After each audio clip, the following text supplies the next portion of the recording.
Pai de Cristo Jesus, meus amados irmãos, vamos começar mais uma lição que tem por tema a promessa de um coração novo. Lição de número 7, o texto é Ezequiel, capítulo 36, versículo de número 26. Introdução diz assim: quanto à relação de Deus com o homem, ela torna-se melhor quando há acordo entre ambas as partes, melhor dizendo, e eles são cumpridos para o benefício comum.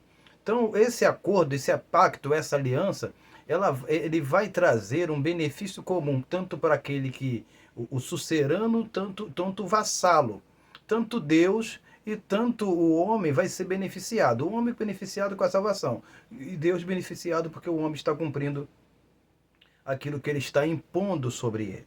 Então, os dois são beneficiados, porque Deus vai receber em benefício a obediência daquela pessoa em estar cumprindo a sua vontade. Isso também está relacionado à lições anteriores. Mas, então a gente volta aqui que eles são cumpridos, né, para o benefício comum. Então o pacto, a aliança é feito para benefício comum, benefício de ambos. Claro que o homem é o mais beneficiado, o melhor beneficiado. Então a ação de Deus deve ser recíproco no homem. O que é ser recíproco? Ele, tanto Deus quanto Deus age no coração do homem, o homem tem que automaticamente responder reciprocamente aquilo que Deus está fazendo. Se Deus está aplicando amor, o homem tem que responder a Deus em amor.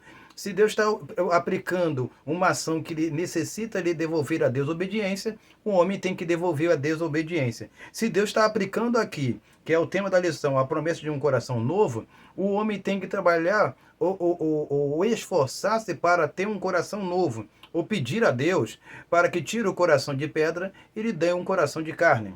Davi falou assim, crie em mim um coração puro e renove em mim um espírito reto. Então, há uma intenção da parte de Deus em fazer, mas também há uma intenção da parte do homem também de ser abençoado ou de receber da parte de Deus.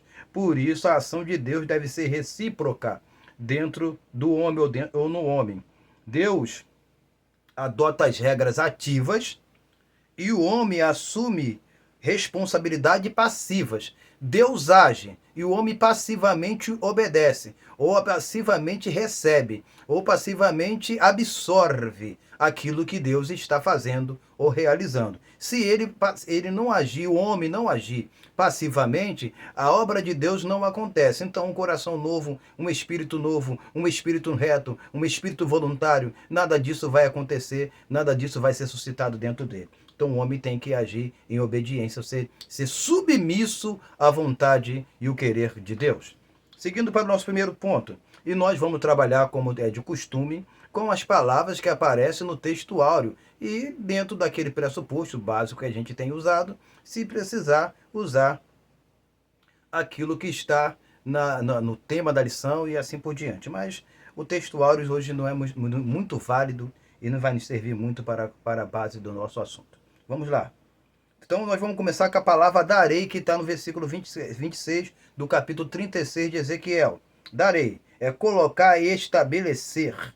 Então Deus, quando ele dá, ele coloca e estabelece. Mas também ele consagra. O termo consagração significa também separar. Então Deus pega e separa, tira, afasta. Então é trocar, produzir, isso darei. Então o significado de darei é trocar, produzir. Aí diz o seguinte: quando Deus dá, ele mesmo age na troca, colocando algo novo. O que é esse algo novo? Nós vamos encontrar a priori ao decorrer do texto. Então, o que Deus coloca de novo dentro do homem? Deus coloca dentro de novo no homem é um coração. O homem interior, ele é mudado, ele é transformado. É só você ler depois Romanos capítulo 7, versículo 14 em diante, que vai ter uma discussão de Paulo ali, que alguns vão falar que Paulo não está falando dele mesmo, outros vão falar que está falando dos romanos, outros vão falar que estão falando de outra coisa, mas não importa. É só você procurar no texto um homem interior. Então o coração é o homem interior, ou espírito. Eu coloquei aqui a palavra homem interior e botei entre parênteses espírito, mente, vontade e entendimento. Então esse homem interior, esse coração, que é o órgão que nós temos do nosso peito, mas sim, biblicamente está falando da vontade, está falando do sentimento, está falando do entendimento do homem, é o que Deus vai trocar, é que Deus vai modificar. Então, esse algo novo significa, a palavra novo significa fresco, coisa nova. Está associado à renovação, restauração e transformação. Abarca o sentido de novidade e de perfeição. Por que novo tem sentido de perfeição? Porque quando Deus colocar algo novo no homem, aquilo que é imperfeito vai se tornar perfeito. Por isso tem sentido de perfeição. Vamos lá. A parte tem por objetivo, essa parte de dentro, tem por objetivo, a parte de dentro, a parte interna tem por objetivo com isso, Deus precisa fazer o quê? O que Deus vai fazer com a parte de dentro aqui? Deus vai pegar essa parte de dentro, desviar esse coração de pedra, a parte de dentro, que é a parte que é o coração, é a parte interna, vai desviar a parte de pedra, tá? E substituir por outra coisa, por algo diferente. Qual é esse algo diferente? O algo diferente é a parte 4, que é o espírito, que a palavra espírito, ruah, significa vento, sopro, mente, mas também esse novo ocupa o lugar de um coração. Qual é o coração? Lembra que eu falei lá atrás? Que o coração tem sentido de entendimento, de vontade? Então, o coração aqui eu botei entre parênteses, ser de mente, um coração de pedra, é um coração endurecido. Para que o coração, aí eu botei aqui novamente, vontade, desejo, porque o coração é o centro do desejo do homem, da vontade do homem. Então, que o desejo do homem carnal ou da carne seja mudado, Deus tem que agir, Deus tem que colocar, Deus tem que colocar dentro, Deus tem que dar. Então a gente volta aqui à questão seguinte: o espírito novo ocupa o lugar no coração de pedra, agora a gente lendo o texto por completo, para um coração de carne. Então o coração de pedra é tirado e ocupa agora o quê? Um coração de carne. Então o coração de carne aqui não tem sentido de carnalidade não, mas tem sentido de flexibilidade, de humanidade. Então essa flexibilidade, essa humanidade, ela é diferente porque é uma humanidade nova.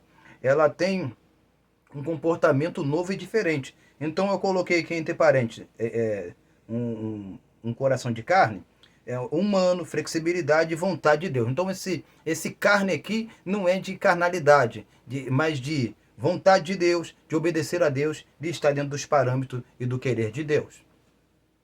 E é bom nós pensarmos assim, porque você vai encontrar em Romano vários significados para o termo carne. Nem todas as vezes que você carne você vai conotar ou entender ou aplicar com sentido de carnalidade, de pecabilidade e assim por diante. Tem que entender o significado do texto no contexto, tá? E é bom, antes de a gente entrar para a conclusão, você compreender que a palavra carne está fazendo paralelo com o termo espírito, tá? Então isso é bom a gente compreender. Vamos para a conclusão. A conclusão eu começo com o seguinte: glorificação começa com santificação. Só que em parênteses de glorificação eu botei transformação, porque a glorificação ela vai vindo, vai trazer com ela, abarcar com ela a transformação. E eu coloquei aqui Romanos capítulo 8, versículo 30 e 1 Coríntios capítulo 1, versículo 2. Vou seguir a leitura para que você possa entender melhor. Glorificação começa com a santificação, que tem paulatina iniciação no chamado. Então, o que acontece? Quando Deus chama, Deus já santifica. E essa santificação vai direcionar e caminhar para a glorificação, que é a transformação. Seguindo, todas as palavras aqui mencionadas terá o seu cumprimento cabal na volta de Jesus. Ou seja, vamos voltar para Ezequiel.